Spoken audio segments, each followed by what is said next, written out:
लेकिन बहुत सारे लोगों को दुविधा रहती है कि ये उच्च का ग्रह और नीच का ग्रह,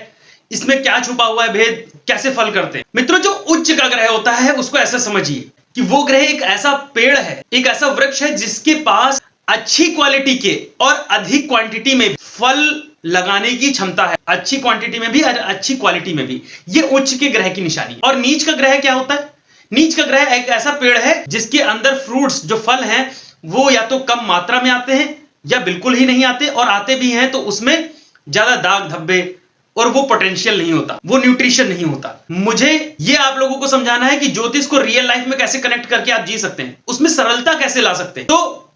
उच्च और नीच के ग्रह का ये भेद है। अब कई लोग कहते हैं कि यदि उच्च का ग्रह है और अस्त है तो क्या फल होगा? तो देखिए, एक ऐसा पेड़ है जिसके अंदर फल तो बहुत सारे लगे हुए हैं, अधिक मात्रा में लगे हैं, अच्छी क्वालिटी के लगे हैं, पर जब वो अस्त हैं, इसका मतलब आप जब पेड़ की तरफ देख रहे हैं, फलों की तरफ, तो वो या तो पत्तियों के पीछे छुप जा रहे हैं या आप उनको विजुअलाइज नहीं कर पा रहे हैं, आप उनको देख नहीं पा रहे हैं, क्योंकि या तो सूर्य की रोशनी, जब आप देखते हो तो सूर्य की रोशनी आपकी आंखों को चकाचौंध कर देती है और उस जगह जहां फल लगे हुए हैं वहां आप देख ही नहीं पा रहे हो। तो ये है कि ग्रह उच्च के हैं पर अस्त है, तो उनको देखने के लिए आपको टेक्निक ढूंढनी पड़ेगी। दूसरी चीज कि ग्रह नीच के हैं और अस्त हैं, तो इसका मतलब उसके अंदर फल तो वैसे भी कम लग रहे हैं और जो लगे भी हुए हैं उनका कोई रिजल्ट आप ना देख पा रहे हो, ना उनकी तरफ आपका ध्यान जा पा रहा है। फिर एक प्रश्न यह आता है कि जो ग्रह नीच राशि के हैं फिर भी वो वर्गोत्तम है, वो कैसा प्रभाव देंगे? जब कोई ग्रह नीच राशि का है, यानी कि एक वृक्ष है, उसके अंदर फल बहुत कम मात्रा में लगे हुए हैं या फिर नहीं भी लगे हुए हैं, मतलब अभाव है फलों का, पर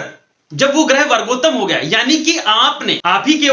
ही का वो वृक्ष है, आप ही के बगीचे में लगा वो वृक्ष है, तो आपने उस कम फलों के अंदर भी, कम क्वालिटी के और क्वांटिटी के फलों में भी आपने सरवाइव करना सीख लिया है। अतः आप किसी भी कंडीशन में जाएंगे, अगर आपको कम फल मिलेंगे, उस कम अभावग्रस्त जीवन में भी, अभाव वाली स्थिति में भी आप बहुत अच्छे से एडजस्ट कर लेंगे, बहुत अच्छे से जुगाड़ कर सरवाइव कर पाएंगे। तो ये होता है जब वर्गोत्तम कोई ग्रह हो जाता है। फिर आते हैं कि जो ग्रह नीच राशि का है लेकिन पुष्कर नवमांश में, यानी कि नीच होते हुए भी उसके खराब फल नहीं मिलेंगे, बल्कि हो सकता है वो वरदान की तरह काम कर रहे हैं। इसका तात्पर्य, आपके बगीचे में पेड़ लगा हुआ है जिसके अंदर फल जो है